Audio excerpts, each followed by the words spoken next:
Vestida de amarillo y azul para mostrar su solidaridad con Ucrania, Ursula von der Leyen, presidenta de la Comisión Europea, propuso cambios en la forma de hacer negocios de la Unión Europea. Subrayó que el bloque debe reducir su dependencia de Rusia y China en materia de energía y tierras raras.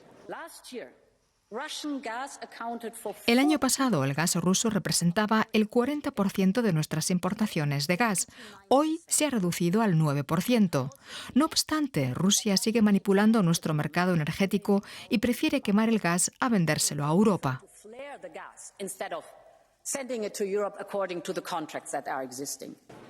La crisis ha llevado a estrechar las relaciones comerciales con Chile, México y Nueva Zelanda.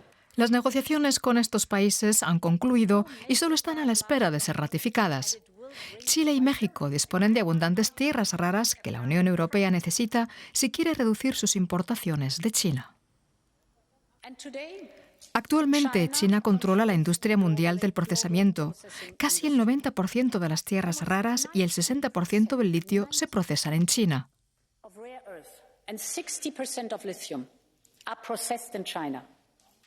Von der Leyen también abogó por impulsar las negociaciones comerciales con India y Australia.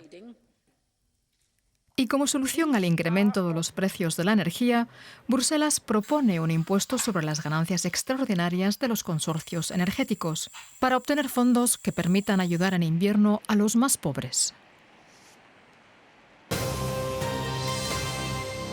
El presidente chino Xi Jinping viajó el jueves a la ciudad uzbeka de Samarcanda, antes de la cumbre de la Organización de Cooperación de Shanghái.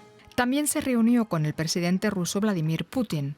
La relación bilateral entre ambos países es principalmente económica, con un intercambio comercial en aumento.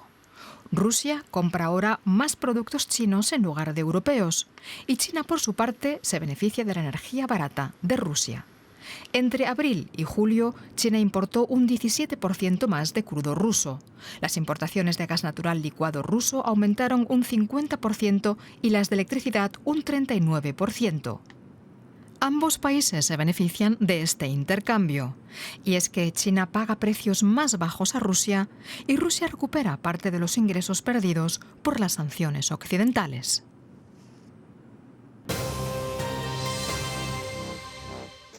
El presidente venezolano Nicolás Maduro recibió el miércoles en Caracas al secretario general de la OPEP, Haitham El-Ghaiz. Maduro subrayó la capacidad de su país para producir más crudo.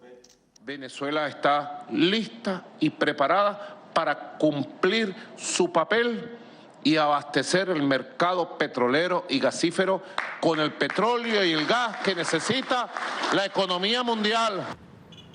El mandatario venezolano dijo que su gobierno viene recuperando sustancialmente la industria petrolera.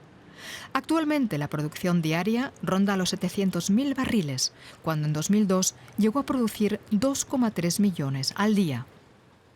Muchos expertos descartan que el país caribeño pueda aumentar tan rápidamente su producción, debido a las malas condiciones de la infraestructura, a la falta de inversión y, sobre todo, al embargo estadounidense. Puede compensar en el mediano plazo un pedazo de la ausencia rusa en el mercado. Pero para que tú estabilices el mercado, Estados Unidos no está negociando solo con Venezuela. O sea, es que está negociando con Irán, que sí tiene la capacidad de colocar de inmediato 1 millón de barriles más en el mercado internacional. Las sanciones estadounidenses pesan sobre el crudo venezolano desde 2017, después de que Washington desconociera la reelección de Maduro un año antes. El bloqueo prohíbe las transacciones de personas o de empresas que se encuentren en Estados Unidos con la empresa estatal de petróleos de Venezuela y el pago de utilidades o dividendos directa o indirectamente al gobierno de Venezuela. Que impacta la estabilidad del mundo. Con el aumento de los precios desencadenado por las sanciones occidentales a Rusia, el gobierno del presidente Joe Biden anunció en mayo la flexibilización de ciertas sanciones, pero el grueso del embargo se mantiene. La industria petrolera venezolana sufre por la falta de inversión, pero también por la reducción del recurso humano calificado y la corrupción. Según investigaciones recientes de la Fiscalía General de Venezuela, la mafia liderada por el exministro de Petróleo de Hugo Chávez, Rafael Sánchez, estuvo involucrada en una operación de malversación de casi 4.000 millones de dólares a principios de la década de 2010. Pese a todo, el secretario general de la OPEP, Al-Gais, aseguró en el encuentro en Caracas que Venezuela tendrá un papel clave en la atención a la demanda energética mundial, que auguró aumentará en las siguientes 2 décadas.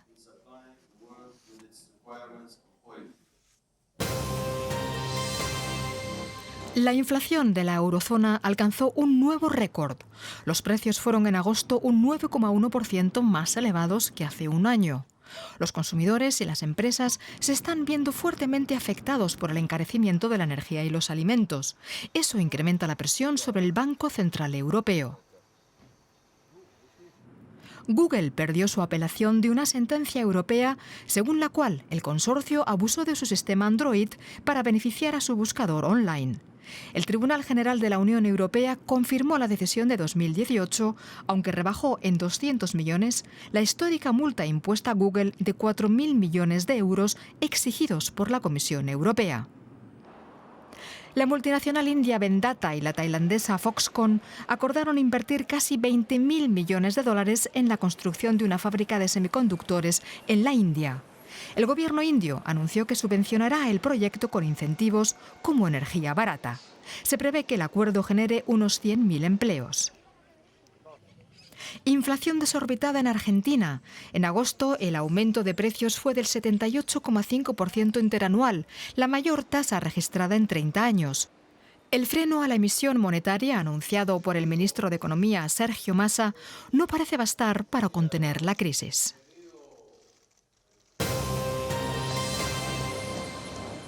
El secretario de Estado estadounidense Antony Blinken viajó a México para participar en el denominado Diálogo Económico de Alto Nivel.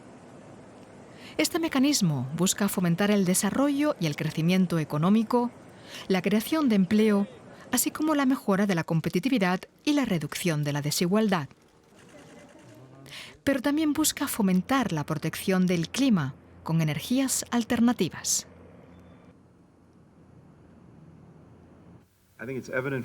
Es evidente, teniendo en cuenta las conversaciones que hemos mantenido hoy, así como las que tuvimos en los últimos meses, que Estados Unidos y México ven un camino conjunto para construir un futuro energético.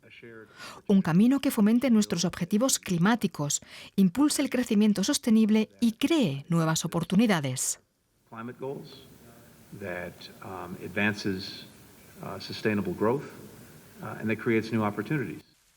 Ambos países pactaron cooperar en la lucha contra el cambio climático, acelerando la transición a energías limpias. Los acuerdos son oportunidades para el vecino del sur.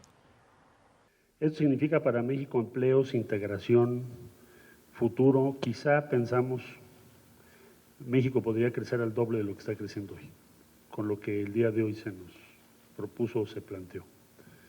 Eso significa que podemos reducir la pobreza mucho más rápido, que la infraestructura del país puede crecer mucho más rápido. Ambos países acordaron además trabajar en un programa piloto para estudiar la viabilidad de la producción de semiconductores. En China y Taiwán, el ensamblaje de semiconductores factura anualmente unos 60.000 millones de dólares. En América del Norte son apenas 3.000 millones. Tenemos una gran oportunidad de crear, y solo hablamos de la cadena de suministro de semiconductores. Eso ni siquiera incluye los empleos derivados de la producción de circuitos impresos, impresoras y computadoras. Durante este encuentro, ambas partes expresaron su entusiasmo por las nuevas oportunidades que surgen en México y Estados Unidos.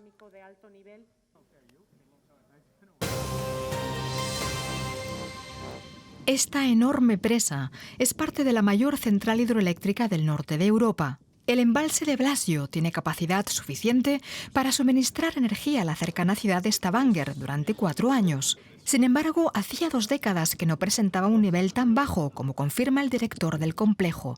Estas rocas solían estar bajo el agua.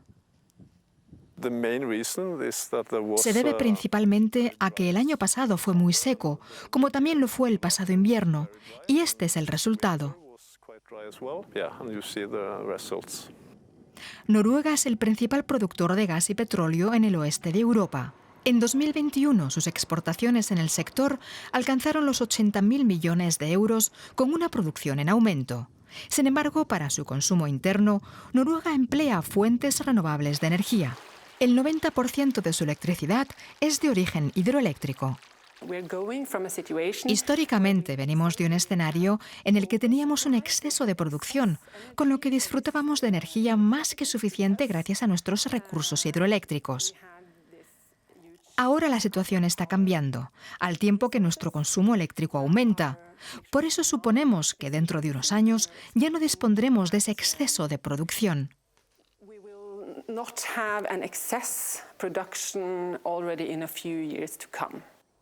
El gobierno busca soluciones para proteger a los ciudadanos y la economía. No obstante, el Ministerio de Petróleo y Energía asegura que no prevé prohibir las exportaciones. Estamos considerando reducir la producción de las centrales hidroeléctricas a corto plazo y ahorrar así energía para el largo invierno noruego. Obviamente, a corto plazo, ese recorte de producción incrementará los precios del combustible noruego, lo que generará una limitación de las exportaciones. Pero será solo un efecto indirecto. No estamos considerando imponer restricciones directas a la exportación. A causa de la sequía y los fenómenos extremos derivados del cambio climático, la cooperación entre Noruega y sus socios europeos será clave también después de la actual crisis energética.